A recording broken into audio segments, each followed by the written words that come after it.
Hello, my name is Cheryl Meyer, otherwise known as Cheryl M. Health Muse, and I am a health coach. I want to welcome you to my podcast, It Feels Good to Feel Good, Future-Proof Your Health. This is a weekly show that will share lifestyle changes that you can make to support your health yourself. Why do I want to share this information with you? 7 years ago, after being a business owner for 20 years, I woke up one morning in horrific pain where every bone and every joint in my body hurt. I went to the doctor, she ran lots of tests, and then she ran some more, and then she ran some more, and finally she called me and announced she was going to give me steroids, but there was absolutely nothing wrong with me and I should seek therapy. I knew something was wrong, I hurt. So she told me I would be on steroids for the rest of my life, and I refused that I was going to have a life of pain and pills. So why was I going to take steroids if there was nothing wrong with me? So I dug in and started researching, and I turned my business over to my staff. I found a functional doctor who confirmed that I had autoimmune disease by making a series of significant lifestyle changes that I could do for myself. 5 years later, I had returned to relative health. The best part is that I am now 70, and I feel better now than I did when I was 50. I no longer hurt, which is huge. I will always have autoimmune disease, but losing the pain has been amazing. I went back to school at 67 and became a health coach because I want to share everything that I learned with others. And I wrote a book called It Feels Good to Feel Good, Learn to Eliminate Toxins, Reduce Inflammation, and Feel Great Again, as the manual I wished that I had had when I got sick, and my book has won 13 awards. So whether you want to future-proof your health and grow old with dignity and grace without dementia and chronic pain and disease, which you don't need to get, or whether or not you already have a chronic condition like autoimmune disease or cancer or heart disease, and you want to learn about what things you can do to improve your long-term health, or whether you want to improve the health of your families and raise healthy children, because 53% of our children have a chronic condition, I look forward to sharing all this information with you. I will tell you, it truly does feel good to feel good, so let's get started. I look forward to having you join me here every week, and I want to give you hope that if you have chronic pain or chronic disease, you can make changes that will improve your health. And if you don't want to go there, you're going to be fine if you listen to the show and put these things into work. I want to give you information so that you can grow old and have a better tomorrow. So thank you for joining me. Let's get started.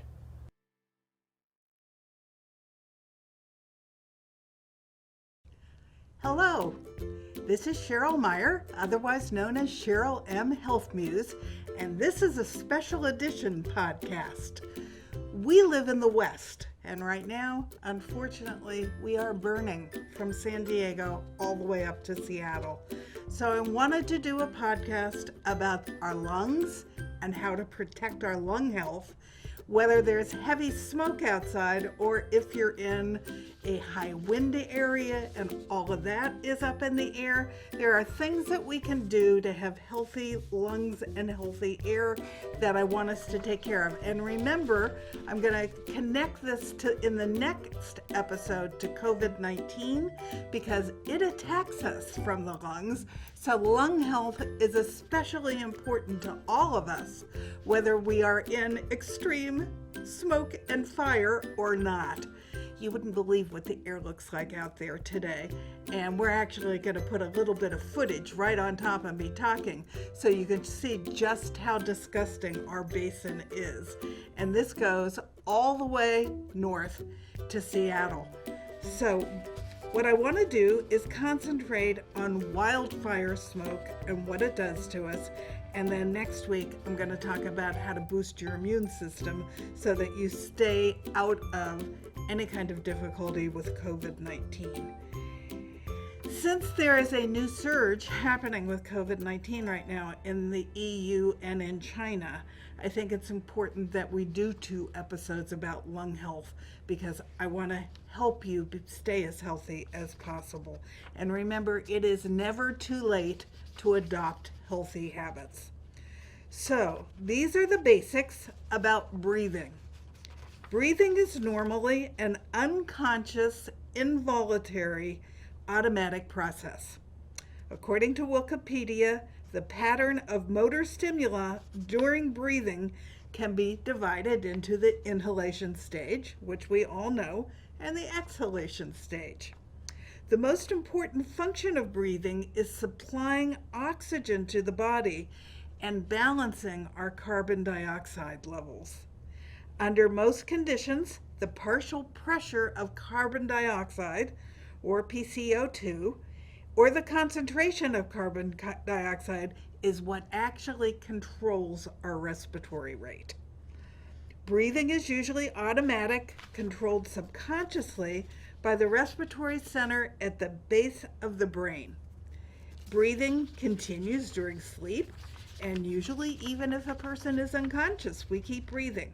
That's because we breathe without any thought being connected to it all. Our body just knows to breathe. People can also control their breathing when they wish. So during a speech, or if they want to sing, or if they want to voluntarily hold their breath, we do have the power to do all of that. So we can take over a voluntary control of our breathing. Sensory organs in the brain and in the aorta and carotid arteries monitor the blood and sense oxygen and carbon dioxide levels. Normally, an increased concentration of carbon dioxide is the strongest stimulus for us to breathe more and more deeply and more frequently. Conversely, when carbon dioxide concentration in the blood is low, then our breathing becomes more shallow and it decreases in frequency and the depth of the breaths. During breathing at rest, the average adult inhales and exhales about 15 times a minute. Now, next week when I come back, we're going to talk about breathing exercises and why they're so important, because apparently we have forgotten how to breathe. There's a whole new book out on breathing. So I'm going to go through several of the exercises that he suggests that we do to increase our breath capacity. But for now, we're just going to talk about voluntary breathing and involuntary breathing. The voluntary control of breathing is located at the cortex of the brain and describes an aspect of breathing with conscious control, such as a self-initiated change before vigorous exertion or effort. The air inside our homes, this I found fascinating, in the best of times, has more environmental toxins in it than the air outside our homes. Now, that may not be true with all the smoke that we have on our LA basin at the moment, but generally, even in Los Angeles, the air inside our homes is far more toxic than the air outside. And there's a variety of reasons for that, which I'm going to go through. So we don't always have the cleanest air to breathe. In Los Angeles, the air actually sinks and sits in the valleys and becomes stagnant, and weather conditions that inverse keep the air stagnant in the basin. So it just sits there and pollutants then accumulate. However, the air inside of our homes is super pollutant from a variety of things. The shocking fact is the air inside your home is 2 to 5 times more polluted than the air outside on a good day. It can be as much as 100 times more polluted than the air outside.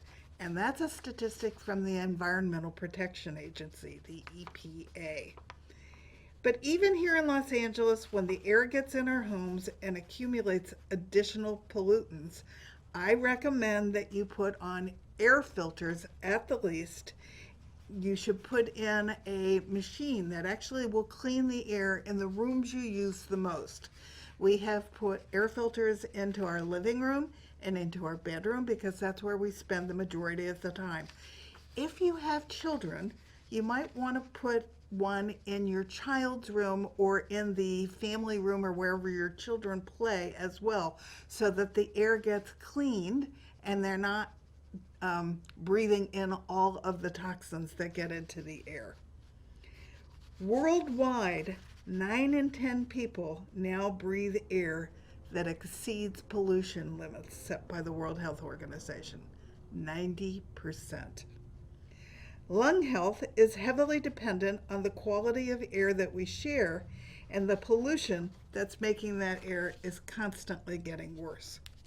But the human body is pretty amazing. I am always amazed by the human body. It's the most sophisticated computer that we're ever going to find. The respiratory system is well equipped to handle normal airborne toxins, and our pulmonary enforcers take many forms. The nose is lined with little hairs that trap pollutants. So it also warms and humidifies the air before it reaches the lungs. Both good reasons to breathe through the nose whenever possible. So you don't want to be breathing through your mouth. You want to be breathing through your nose, and that is your first line of defense against the outside to protect your lungs. Bronchial tubes are lined with sticky mucus and tiny hair-like structures called cilia. This mucus traps dust, germs, and unwanted schmutz. And so while the cilia sweep it continuously upward like an escalator, so that once it gets up, we can either sneeze or cough it out. That's why cough suppressants are not always such a good idea. You want your system to be able to work to bring all those pollutants up so that you could sneeze them out and cough them out. The lungs have an innate immune function. The lung has its own set of cells that engage in the immune system. Alveoli clear out pathogenic bacteria, but that's not all. They have discovered that the lung's innate immune system is more complex than they ever thought. Now, we know about how important the gut is to our health, but they are now discussing how important our lungs are to our health as well. They appear to have their own resident microbes, and they have their own microbiome. When it's healthy, this microbial population is small and stable compared with the thriving, constantly changing community in the gut. But just because it's small does not mean it's not important. The immune cells are constantly doing surveillance, dialing their response up and down according to whatever bugs they're uncovering that are going into the lungs. New research suggests that our lungs influence more than just our respiratory health. Functional medicine doctor Robert Roundtree sees the relationship between the lungs and the immune response as especially relevant in today's environment. Imbalanced lung microbiomes contribute to the dramatic rise in autoimmune disease.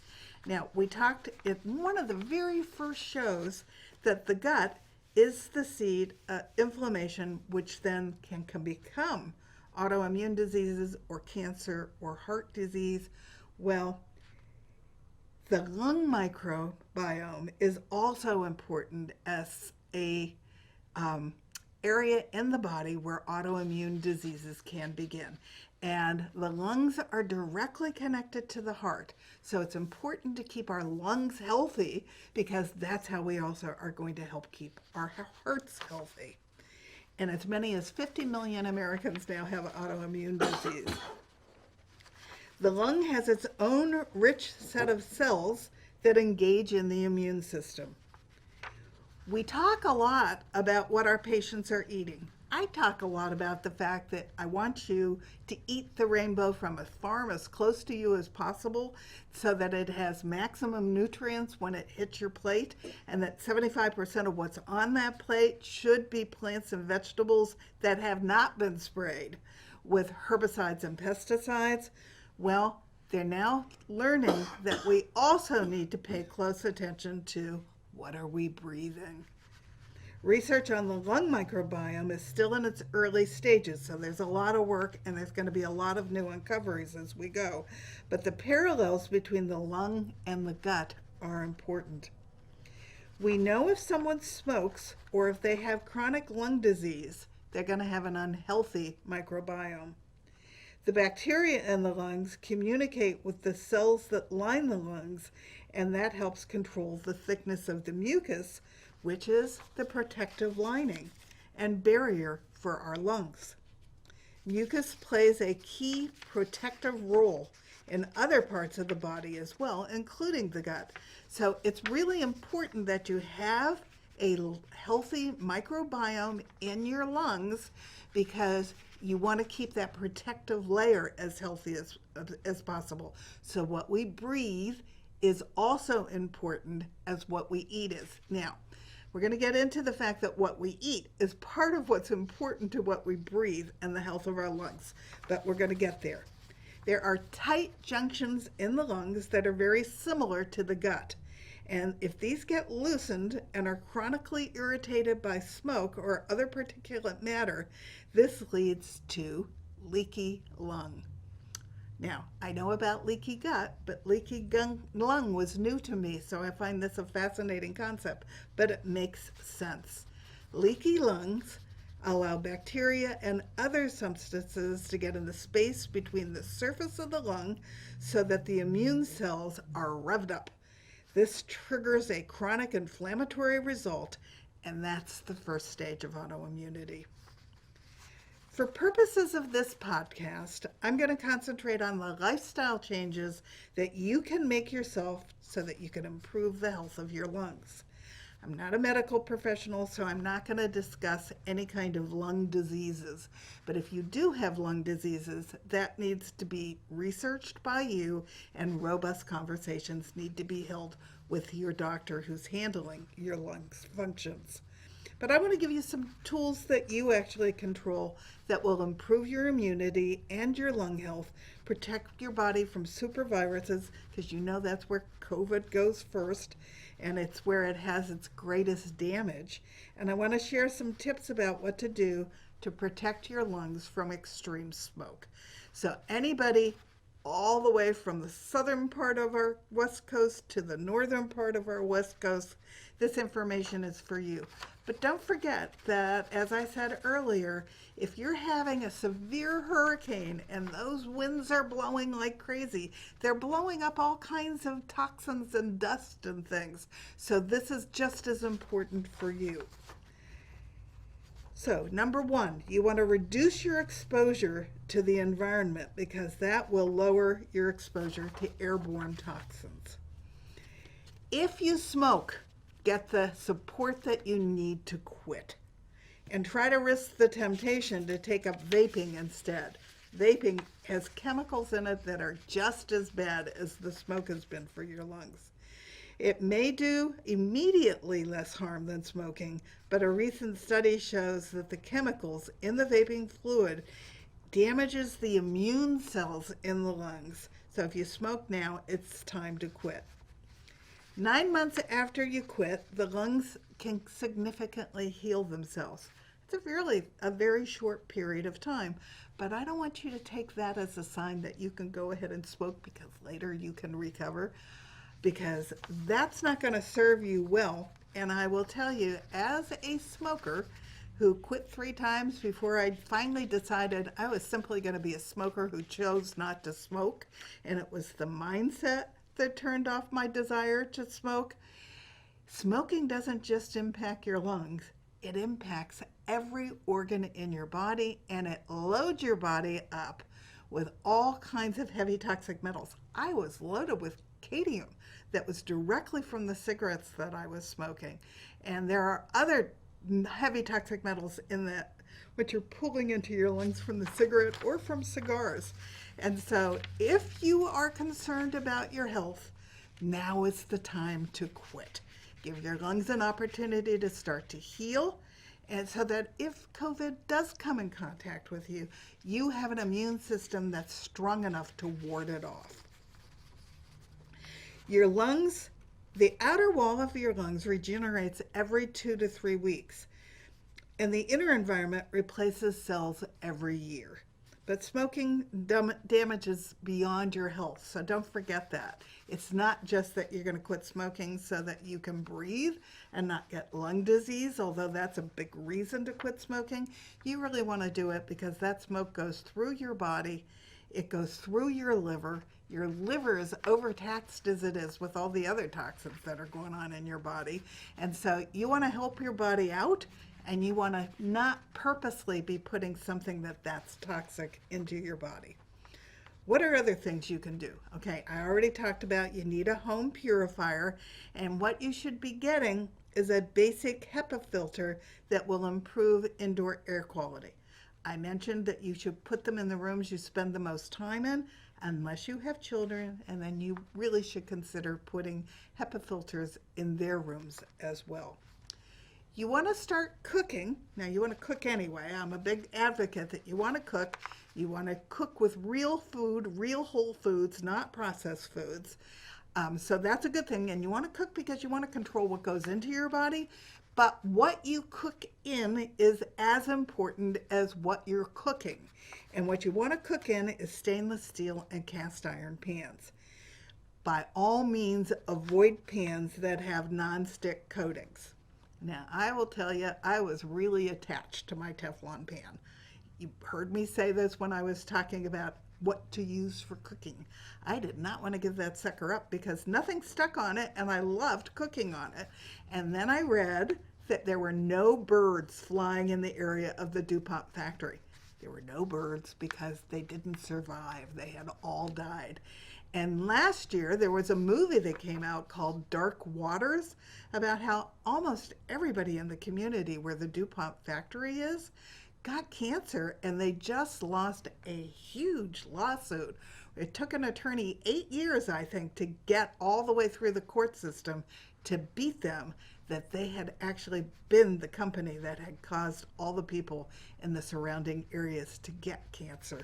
So the polymer surface actually breaks down and releases multiple toxic particles. So you're not just getting little flakes of the Teflon in your food, it's creating gases where you're cooking that are going into your house and giving you toxic air that's then going all over your house and into your body. So throw that pan away no matter how much you love it. There are other things that you can do so that you can easily clean your pans. Use your stovetop fan. I leave mine on all the time now. That will reduce airborne particles from cooking. And don't char things, because if you char things, that causes problems in your body.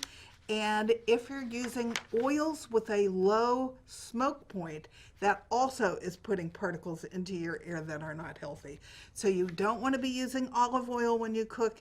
You want to use oils like ghee and avocado oil and coconut oil because they don't smoke it as low a temperature, and that way you're not putting all of that smoke into your health and into your bodies that's causing a toxic reaction. Avoid synthetic air fresheners at all costs. In addition to irritating the lungs, nearly all synthetic fragrances have phthalates in them, which is a known hormone disruptor. Unless you're sensitive to essential oils, try those instead. Now, let's talk about fragrance. This includes, and it makes me crazy when I'm watching television and I see those laundry detergent ads where, woo, they're smelling them and they're so wonderful, because those fragrances are god-awful for your body and they're god-awful in your home. And when you use laundry detergent that has those fragrances in it, all of that is going into your home air and causing toxic air. You don't want to be using air fresheners, not the one that you spray in your room, not the one that takes the odors out of your room, and certainly not all of those little plug-ins that have the plug-in oil that puts some kind of fragrance into your house. They're not good for you. So essential oils are a great solution. If you're not using synthetic essential oils, you need real essential oils, and then you buy a diffuser, and that will make the room smell good in a healthy way. So that's a big plus. Even perfume You don't want to be using it. One of the first things that I realized I was reacting to was perfume. I was a store manager for a big department store here in Southern California, and I couldn't spend very much time in the cosmetic department because I couldn't stand being in all that fragrance. And if I sat behind somebody in church who was wearing a lot of perfume, it was god awful. And at one point, I even went out on a blind date with someone a friend set me up on, and he had so much cologne on, I was almost asphyxiated before we went a half a block. So that stuff is not good for you. Do not spray it on. Find a sweet smelling essential oil that you like. Cut it with oil. I actually use coconut oil to cut it down because it's very strong and you don't want to put it directly on your skin. But you can use that to make yourself smell pretty.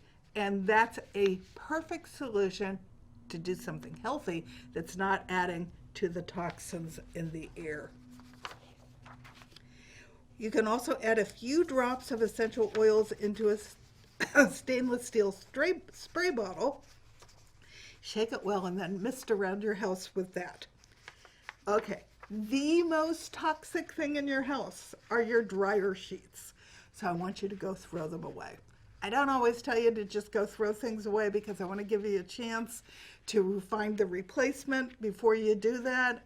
And it's important because these are so toxic, you really don't want to be using them anymore. So throw them out. You don't need to be putting fragrance into your dryer. I now use wool dryer balls. Takes all the static electricity out of my drying stuff. I put a couple drops of lavender in my dryer. Makes my laundry smell just as good as those ads and commercials on television, only I'm using something that's actually good for my body. And all that air is coming out the back of the dryer and into your house, and you really can't afford to have the dryer sheet chemicals in your house building up the toxic load. Simplify your cleaning products. Commercial cleaners, even those marketed as natural, I want you to know natural as a marketing term means absolutely nothing, so don't believe it, are often significant irritants to your lungs. What you want to use for cleaning are homemade solutions using vinegar and water and possibly baking soda. That's also very good for your body. You should always use hot soapy water first because otherwise, no matter what else you use that is healthy, is not getting deep enough to clean whatever the germs are that you're trying to clean away. In my kitchen, I use hydrogen peroxide and I let it sit and then I wipe it off and then I use white vinegar and then I wipe that off. And I have read that between the two of them, they'll kill almost anything that is going to cause you trouble in the kitchen. But we also did some research on the things that are actually on the EPA list for COVID, which would be good things for you to use too for cleaning. One of them is, they're all hydrogen peroxide based. 2 of them are Clorox products and 4 of them are actually Lysol products, but they're hydrogen peroxide based. They are not bleach based, they are not chemical based with other things. They're hydrogen peroxide based, which is what makes them okay. And I will have my hubby, who actually does the production on these videos, put what those products are up on the screen while I'm saying this so that you can write them down and know what they are. And then my other suggestion for cleaning is I use a wonderful cleaning fluid from a company called Branch Basics. And their cleaning fluid are plant enzymes. They also kill germs. I love them because they're not toxic at all. They're a 1 on the EWG scale of toxicity, as are the hydrogen peroxide items from Clorox and from Lysol. So you want to make sure that you know what the rating is of your cleaning supplies because a lot of them are really icky. Now, you probably have a lot of cleaning things in your house, and I want to give you a tip. I want you to get a great big plastic bin with a lid, and I want you to put all those cleaning products and aerosol sprays and bug repellents into that bin and take it out to the garage. If you are gonna wanna use it, I want you to take them out one at a time and go look them up on EWG. And what you're gonna look up is the last ingredient on the label, because the last ingredient is the smallest amount. And if the last ingredient is toxic, you don't need anything that's in that product, period. The reason I want you to put all of those into a plastic bin and take them out to your garage and put a lid on them is because whether you're using them or not at that, moment in time, they're actually leaking chemicals into your air, causing it to be increasingly toxic.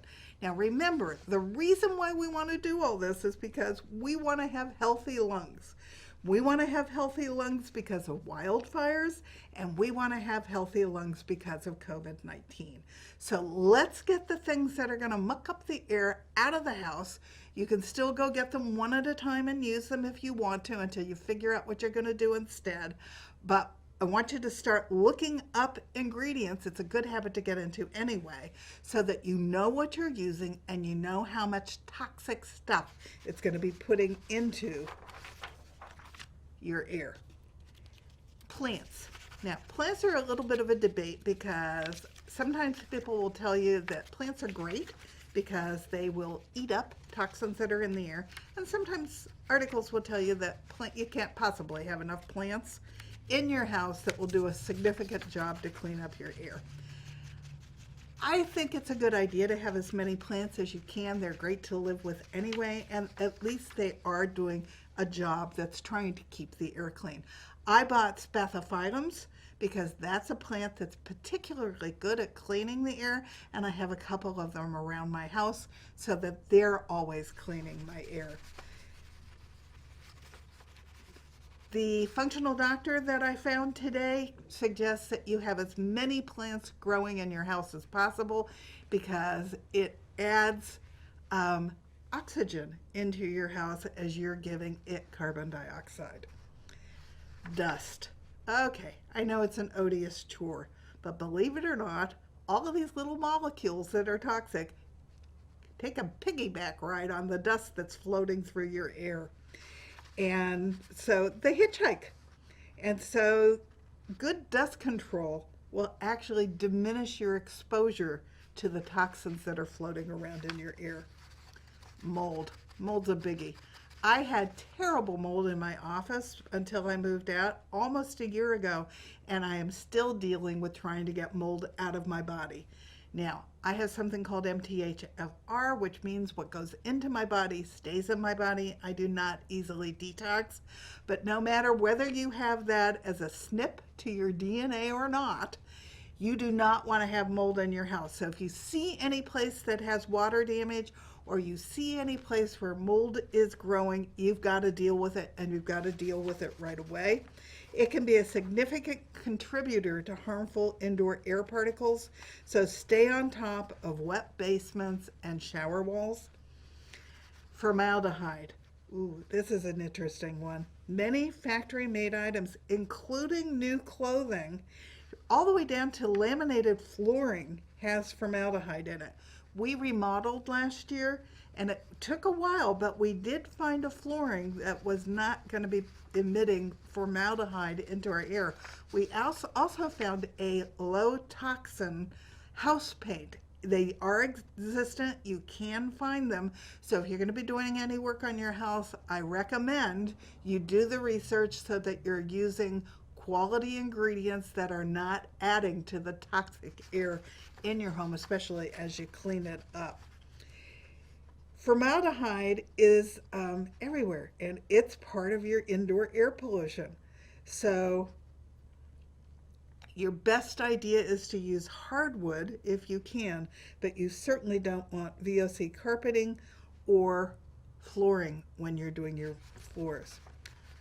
Open the windows. Now, we have so much smoke in the air here, I do not recommend right now that you open the windows.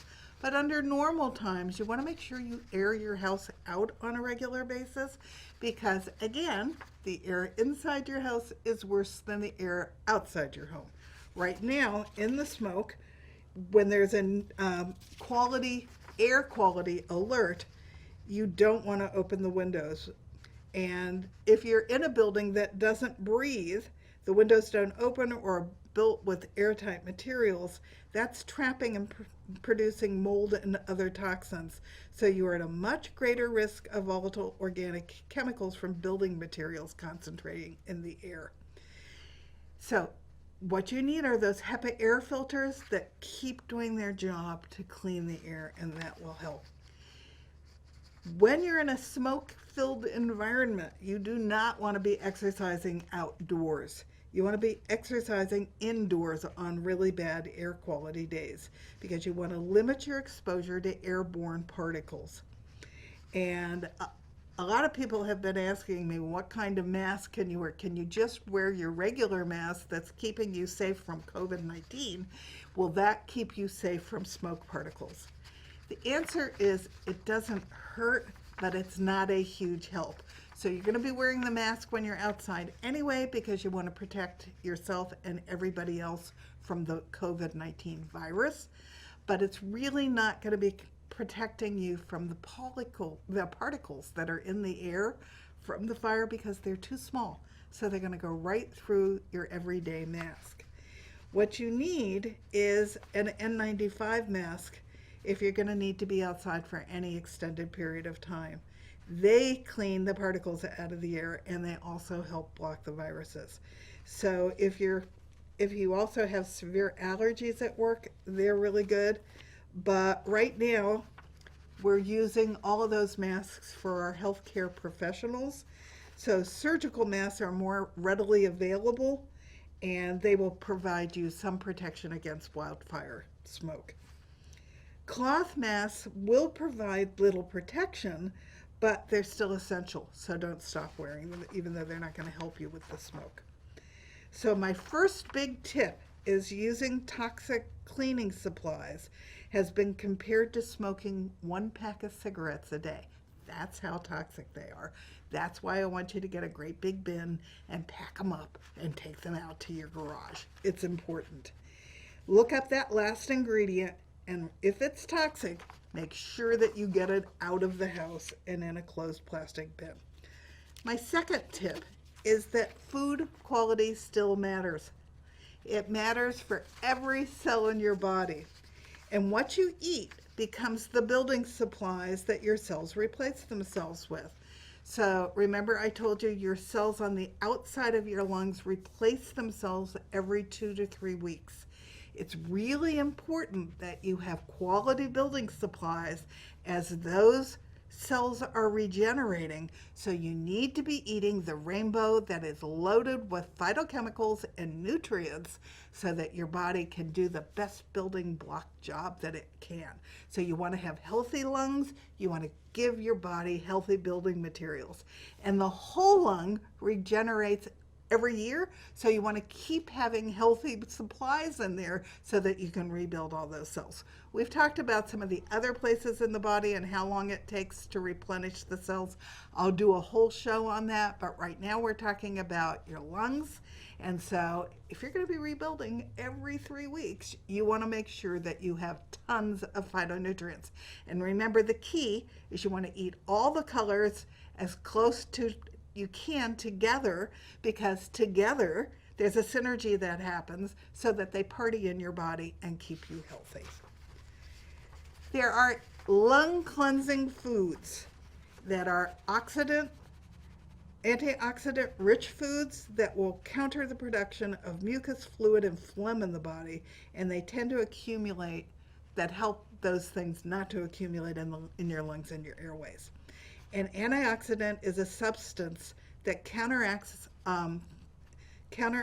oxidation in your cells. Raw fruits and vegetables are typically good sources of antioxidants. An easy way to understand oxidation is if you cut into an apple and you leave it out in the air, it's going to turn brown. And that's called, it spoils as the oxygen in the air touches it, and that's called oxidation. The same process happens inside your body, only it's then called oxidative stress. Free radicals, such as reactive oxygen species, cause damage to your cells, and consuming antioxidants will counter those effects, leading you to a healthier lung and healthier you. One of the lung cleansing foods that you need to be eating are cruciferous vegetables. And those are broccoli, which is really good for your whole body. And a tip I just learned about broccoli is if you cut it up and then you let it sit for a while, it gets even more nutritious as it sits in its cut up form. So that's a great tip, but you want to be eating lots of broccoli often during the week because it is so good for you. It actually is one of the things that rebuilds the lining in your gut so that it doesn't get leaky. But its buddies are bok choy, cauliflower, cabbage, and all of these cruciferous vegetables are associated with a lower risk of lung cancer. So they're all super good for your lungs. It's important to eat some of them raw because in their raw form is when they have the biggest pack to help your lungs be healthy. And if you quit smoking and start eating more of these vegetables, you'll reverse the damage more quickly. And that's pretty incredible. The second thing that's really good for your lungs is honey. Honey is not only high in antioxidants, it also has antimicrobial, anti-inflammatory, and anti-cancer effects. It's been used since ancient times to treat and soothe many lung and respiratory conditions such as asthma, tuberculosis, and throat infections. Try a spoonful of raw honey by itself or add it to, even better yet, an antioxidant tea like green tea or matcha. Now, something else about honey, my husband and I, my honey and I, buy local honey because the local honey helps us build up against hay fever because the little bees have been collecting pollen from our local flowers.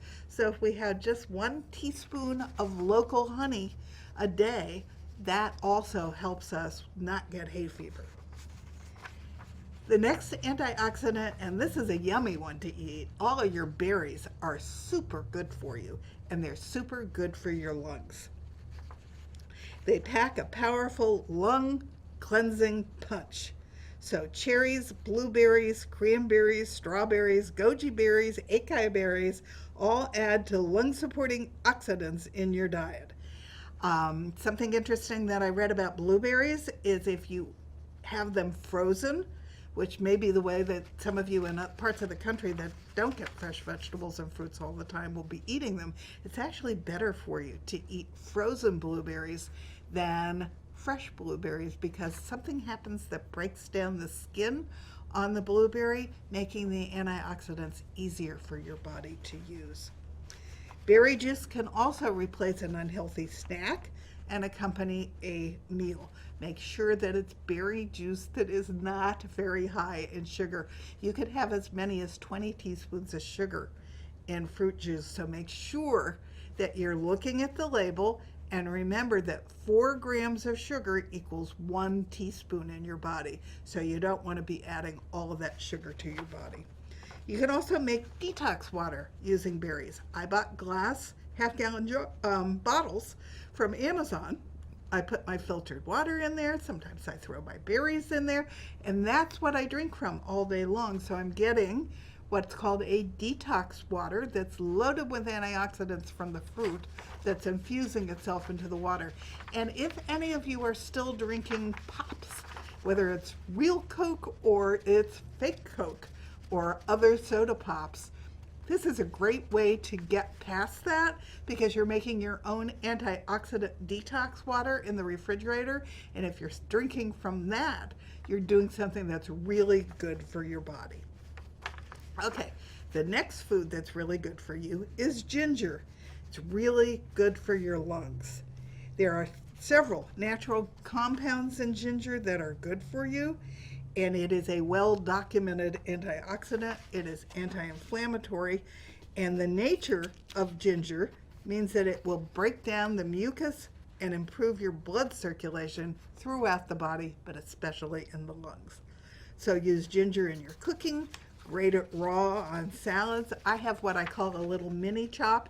It's like a little tiny Cuisinart, and I'll throw the ginger in there and grind it up little and use it when I'm cooking. Adds a wonderful flavor to some things. So grate it up and use it, make a ginger tea from it. You can mash it and make ginger tea. Sometimes I just slice ginger and then steep it in hot water, which makes a wonderful tea. And then you add a little honey and a little lemon, and you have a big, powerful boost of antioxidant tea. Aloe vera. It's one of the miracle plants. Aloe vera can actually heal burns, so it's a pretty amazing plant, but you can also drink it, and it is loaded with antioxidants. And it too will reduce the damage that was caused by cigarette smoke on your lung tissue. It's that powerful. So it's a good thing to use when you quit smoking, because I know after listening to me, you're going to want to do that. And again, I'm going to tell you, I quit not by thinking about what I was giving up, but by making a choice. My mindset changed. My choice was I was a smoker. I was just going to choose not to ever smoke again. And that mindset shift made all the difference in the world in me never picking up a cigarette again to smoke. A white blood cell involved in the immune system responds to irritants really responds well to drinking aloe vera juice. So take it as a supplement or drink it, but it's a really healthy thing for your lungs. There are a variety of herbs that are great for your lungs. I'm not familiar with all of these, but there is something that you can buy that has all of these little herbs together. And so if you're having any kind of lung issues, or you're in a heavily wildfire smoke air environment, it's recommended that you take it's Allertrex. And there's orange peel, lungwort, chaparral, lobelia, elecampanaty in it. And they're all organic herbs that are good for respiratory health. So they will assist you with normal lung function and cleanse your lungs from harmful agents. Now, here's a supplement that's recommended, and it's called NAC, N-A-C. I'm not going to try to pronounce how to pronounce that, but it's long been used by mainstream medicine as well as herbal medicine to treat cystic fibrosis. It's well studied, and it's safe for long-term use, and it's a detoxer and an immune booster rolled into one. It is the precursor to glutathione, which is really good for your liver. So NAC is also really good for your liver. Glutathione's good for your gut. If you have leaky gut, we take glutathione to help heal the gut wall.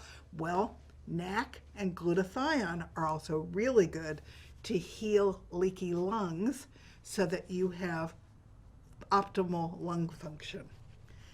You need to eat things that have vitamin A in them. So what are those things? The first one is beef liver. Beef liver is really good for you. So if you're somebody who likes liver, I strongly recommend it because it's powerfully loaded with vitamin A. Cod liver oil is loaded with vitamin A. Sweet potato, carrots, black-eyed peas, spinach, broccoli, there's my broccoli again, and sweet red pepper are all loaded with vitamin A, and vitamin A is really good for optimal lung function. You want to make sure that you're getting enough omega-3 fats.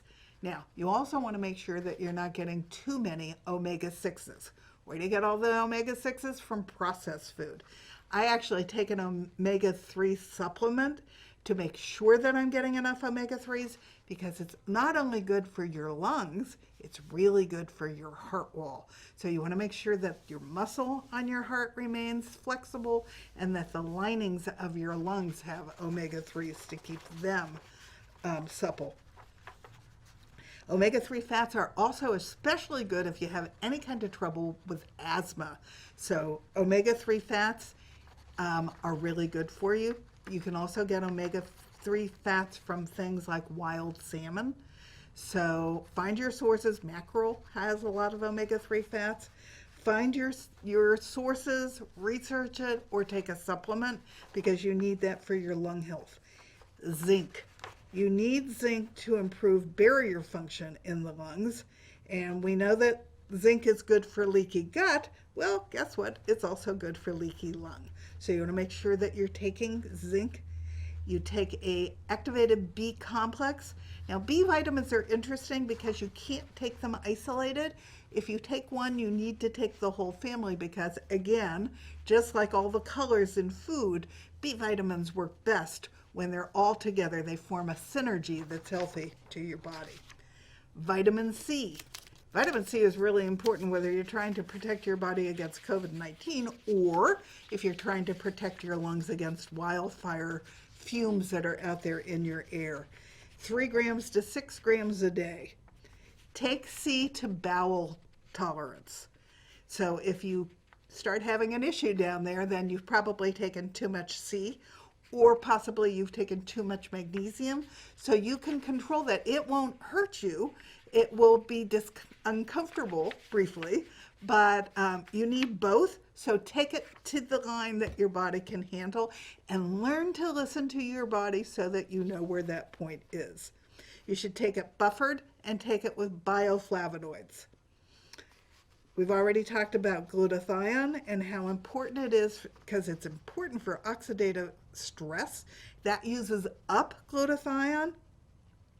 So use the optimal level. And again, I take that as a supplement. So it's good for your liver, it's good for your lungs, it's good for your gut. And then the herb butter bar is good for asthma. You should be taking a really good probiotic. And if you're taking a probiotic, you should be eating some prebiotics to feed it, which are things like onion and artichokes and Jerusalem artichokes and jicama. All of those are called prebiotics. Look up the whole list and make sure that you eat those sometimes. We do jicama sometimes as a dip for guacamole because then we're getting really good oils and we're getting really good prebiotics to feed our gut. Quercetin is one of my favorite things I have found since I got autoimmune disease. Quercetin is a gift that just keeps giving, and it's amazing how many things it's good for in the body. It is a natural antihistamine, and it's good for your gut, it's good for your kidneys, it's good for your lungs, it's good for your liver, and it's great for your brain. And you can buy it as a supplement, and you can take it every day. I used to take all kinds of antihistamines. I don't have to buy any of them anymore because and they all had downsides. I actually read that the one I was taking was causing dementia. Out the window it went. I take quercetin. It's the gift that gives a gift. And so it's a great way to control anything that's going wrong, and it's wonderful for your lungs. You need to make sure you've got enough magnesium in your diet, whether you're protecting your lungs or anything else. It's responsible for 325 different enzyme reactions in your body, and most of us are deficient because our soil just doesn't have enough minerals in it anymore. So the next time you go to the doctor, make sure you ask him to check you for your magnesium level, and while you're at it, ask him to check you for your vitamin D level because we're not out in the sun enough, and if we are out there, we're using sunblocks. So those are two things we're always very low on, but I take a magnesium every morning and I take a magnesium every night, and even at that, I have a hard time holding my magnesium levels where I need. I also take an Epsom salt bath, which is a different kind of magnesium, and that does the trick to keep me on an even kill. But you need to make sure that your body has enough magnesium because it's important for your body from top to bottom, and magnesium is also really important for your lungs. And then the last one is oil of oregano. Believe it or not, oil of oregano is a natural antibiotic, only again, it doesn't have any of the bad downsides of taking an antibiotic, which is not only killing your bad bacteria, it's killing all your good bacteria. Oil of oregano does not do that, and it ends up that it's also really effective against certain viruses all by itself. So it's a great thing to take to give your lungs support and to give your gut support. You want to avoid these mucus building foods: dairy, including milk, cheese, yogurt, and ice cream made with animal milk, whether it's cow, sheep, or goat. Processed meat often is loaded with nitrates and nitrites that also are mucus producing. Fast food is mucus producing. And if you're having a problem with your lungs, you want to stay away from chocolate because it can be mucus producing as well. And again, if you're going to eat chocolate, you don't have to give it up altogether unless you're having a problem with mucus in your lungs. If you aren't, eat high percentage chocolate, dark chocolate, as close to 70% or over as possible, because then it becomes an antioxidant and it's good for you. Funny how that works.